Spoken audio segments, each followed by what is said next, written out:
update ng bayan, maasahan anumang panahon. Magandang araw po sa ating lahat. Narito na ang latest update sa lagay ng ating panahon sa susunod na 24 oras. Sa kasalukuyan ay dalawang weather systems ang nakakaapekto sa ating bansa. Una rito ang Intertropical Convergence Zone at pangalawa naman ang Easterlies o yung mainit na hangin mula sa karagatang Pasipiko. Dahil nga sa pag-iral ng Intertropical Convergence Zone o ITCZ, makikita natin sa ating satellite animations na halos ang buong Visayas at Mindanao kasama ng Palawan ay nakakaranas ng mga pag-ulan dulot ng weather system na ito.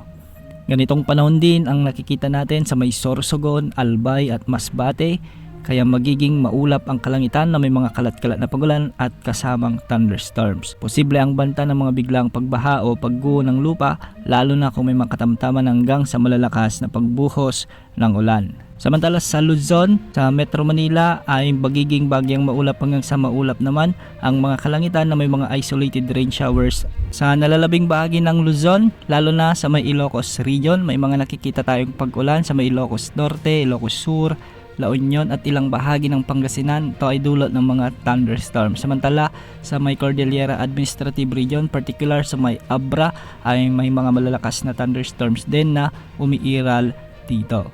Sa Cagayan Valley, sa Isabela, may mga kalat-kalat ding thunderstorms at ilang bahagi ng Aurora. Pinag-iingat pa rin natin ang ating mga kababayan dito sa banta ng mga pagbaha o pagguho ng lupa, lalo na kung may mga umiiral na severe thunderstorms. Para naman sa lagay ng mga pag-alon sa ating mga karagatan, ang mga baybayin sa may extreme northern Luzon ay posibleng umabot ang mga pag-alon hanggang 2.1 meters. Ang mga baybayin naman sa Central Luzon at nalalabing bahagi ng Northern Luzon ay posibleng umabot hanggang 1.5 meters. Samantala sa nalalabing baybayin ng bansa ay posible naman ang mga banayad hanggang sa katamtamang pag-alon o di kaya naman ay hanggang 1.2 meters. Sa kasalukuyan, wala pa rin tayong namomonitor na LPA o bagyo na posibleng pumasok o makaapekto sa ating kalupaan sa susunod na 3 hanggang 5 araw. Bukas asahan pa rin ang pagkiral ng Intertropical Convergence Zone, lalo na sa Mindanao at ilang bahagi pa ng Visayas hanggang sa Palawan, at easterlies pa rin ang magiging dominanting weather system sa Luzon na magdudulot ng mainit na panahon. Samantala, nakikita naman sa mga wind outlook na posibleng umiral ang mahinang habagat o yung tinatawag nating southwesterly wind flow sa mga susunod na linggo. Ito yung paunang hudyat o pagbugso ng habagat. Yan ang update sa lagay ng panahon. Ito po ang weather update ng bayan, maasahan anumang panahon.